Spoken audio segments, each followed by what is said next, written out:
La hora del podcast, Cuentos Silenciados, espacio de la estación que da voz a escrituras alguna vez acalladas. Bienvenidos.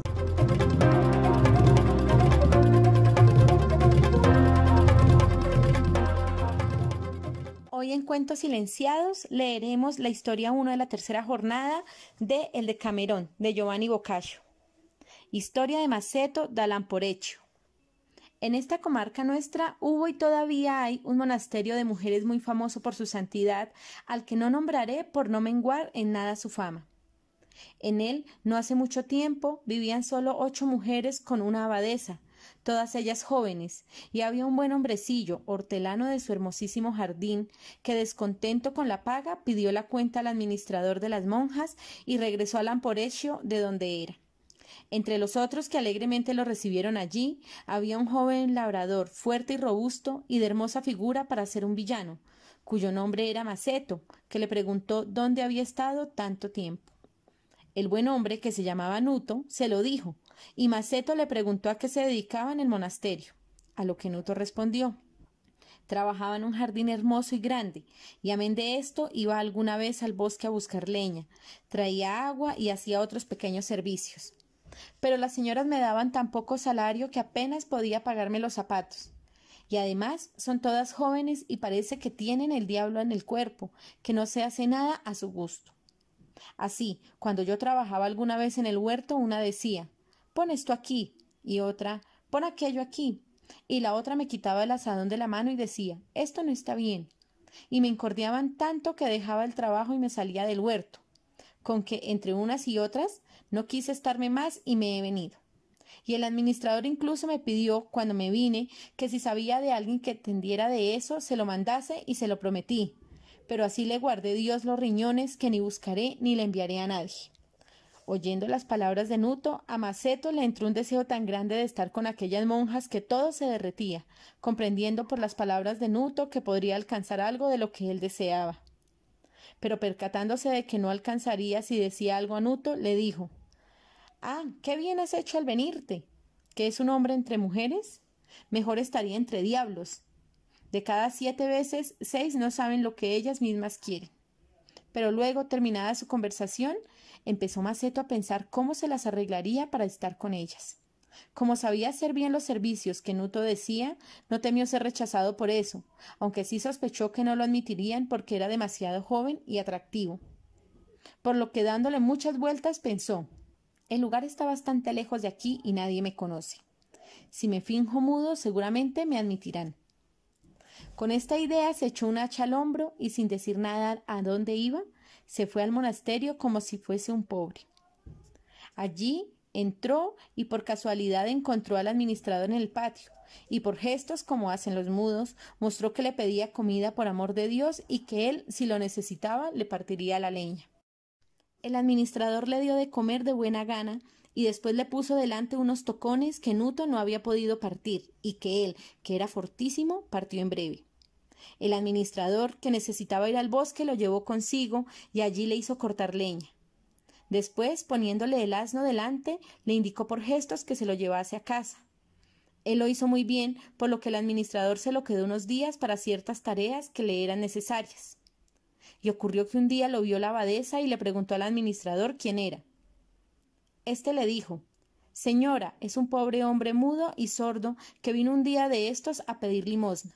Se la di y le he mandado hacer bastantes cosas de que había necesidad. Si supiese labrar un huerto y quisiera quedarse, creo que nos prestaría un buen servicio, porque él lo necesita y es fuerte, y podría hacer todo lo preciso, y además no habría que preocuparse de que gastase bromas a vuestras jóvenes». A lo cual dijo la abadesa, «Por Dios que tienes razón. Entérate de si sabe labrar e ingéniate para retenerlo. Dale un par de zapatos, algún capuz viejo y halágalo, hazle mimos, dale bien de comer». El administrador dijo que lo haría.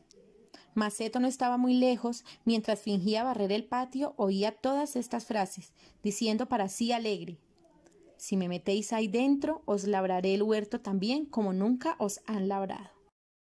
El administrador, tras haberlo admitido, le ordenó que labrase el huerto y le mostró lo que había que hacer. Luego se marchó a otros asuntos del monasterio y lo dejó. Mientras trabajaba el huerto un día y otro día, las monjas empezaron a molestarlo y a tomarle el pelo, como a menudo se hace con los mudos, y le decían las palabras más malvadas del mundo, creyendo que no las oía. Y la abadesa, que acaso juzgaba que él tan sin cosa estaba como sin habla, poco o nada se preocupaba de ello. Pues bien, ocurrió que un día que estaba descansando, tras haber trabajado mucho, dos monjas jovencitas se andaban por el jardín, se acercaron a donde él estaba y empezaron a mirarlo, mientras fingía dormir.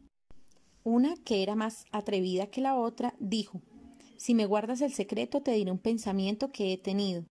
«Habla con confianza», respondió la otra, «que nunca se lo diré a nadie». Entonces la atrevida comenzó: «No sé si has parado mientes en lo atadas que nos tienen, y en que aquí dentro no se atreve a entrar ningún hombre salvo el administrador, que es viejo y este mudo. Muchas veces he oído decir a las mujeres que por aquí han venido que todas las dulzuras del mundo son una broma comparadas con la de cuando la mujer se une al hombre, por lo que me han dado ganas de probar con este mudo si es así, ya que con otro no puedo. Y este es el mejor del mundo para eso, porque aunque quisiera no podría ni sabría contarlo. Ya ves que es un mozo tonto, más crecido que con juicio. Me gustaría saber qué te parece». «¡Ay de mí!», dijo la otra. «¿Qué dices? ¿No sabes que hemos prometido virginidad a Dios?». «Oh», dijo ella, «cuántas cosas se le prometen todos los días que luego no se cumplen. Si nosotras se las hemos prometido, que se busque otra u otras que se la cumplan». A lo cual su compañera dijo: «¿Y si nos quedáramos preñadas, qué pasaría?». Dijo entonces la otra: «No empieces a preocuparte del mal antes de que llegue. Si eso ocurriera, ya se verá. Hay 1000 maneras de hacer que nunca se sepa, con tal de que nosotras mismas no lo digamos. Ya ves que son cerca de las 3. Creo que las hermanas están durmiendo todas. Miremos por el huerto a ver si hay alguien, y si no hay alguien, ¿qué vamos a hacer sino tomarlo de la mano y llevarlo a la cabaña donde se refugia cuando llueve? Allí una se queda dentro con él y la otra hace guardia». Las jóvenes miraron bien por todas partes y tras comprobar que no podían ser vistas, la que había iniciado la conversación se acercó a Maceto, lo despertó, y él se puso de pie. Ella lo tomó de la mano con gestos halagadores, mientras él reía como un bobo, y se lo llevó a la cabaña, donde Maceto, sin hacerse mucho rogar, hizo lo que ella quería. Habiendo obtenido lo que deseaba, la leal compañera dejó su puesto a la amiga, y Maceto, aparentando inocencia, satisfacía sus voluntades, por lo que antes de marcharse cada una quiso probar más de una vez cómo cabalgaba el mudo. Y luego, conversando entre sí muchas veces, decían que aquello era en verdad tan dulce como habían oído, y aún más, aprovechando los momentos oportunos, iban a juguetear con el mudo. Un día ocurrió que una compañera advirtió la cosa desde un ventanuco de su celda y se la mostró a otras dos. Primero decidieron acusarlas ante la abadesa, pero luego cambiaron de idea y de común acuerdo decidieron compartir la finca de Maceto. Pronto las acompañaron por diversos accidentes las otras 3. La abadesa, por último, que todavía no había percibido nada, un día de mucho calor en el que paseaba sola por el jardín, encontró a Maceto, dormido a la sombra de un almendro. El viento le había levantado las ropas por delante y estaba todo al descubierto. Al contemplar aquello la señora y verse sola, cayó en el mismo apetito en el que habían caído sus monjitas. Despertó a Maceto y se lo llevó a su alcoba, donde lo tuvo varios días, probando y volviendo a probar aquella dulzura que antes solía censurar delante de las otras. Por último, lo devolvió a la habitación de él y lo requería con mucha frecuencia, como quien quiere el todo y no la parte.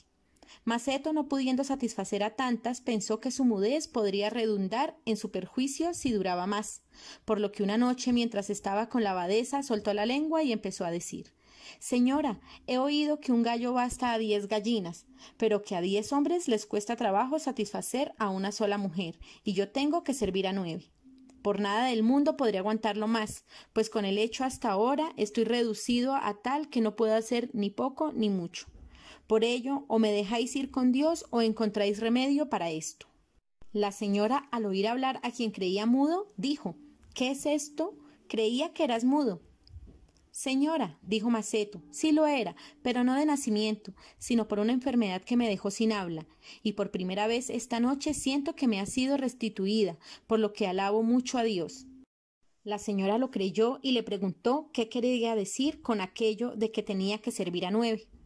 Maceto le dijo lo que pasaba y la abadesa, al oírlo, se dio cuenta de que sus monjas eran más listas que ella, por lo que, como mujer discreta, decidió encontrar con sus monjas remedio a aquel asunto sin dejar partir a Maceto, para que el monasterio no se viera deshonrado.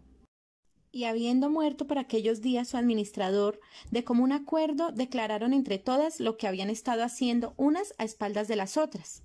Y, para delicia de Maceto, lo dispusieron todo de manera que la gente de los alrededores creyera que gracias a sus oraciones y a los méritos del santo a quien estaba consagrado el monasterio, Maceto, mudo durante mucho tiempo, había recobrado el habla.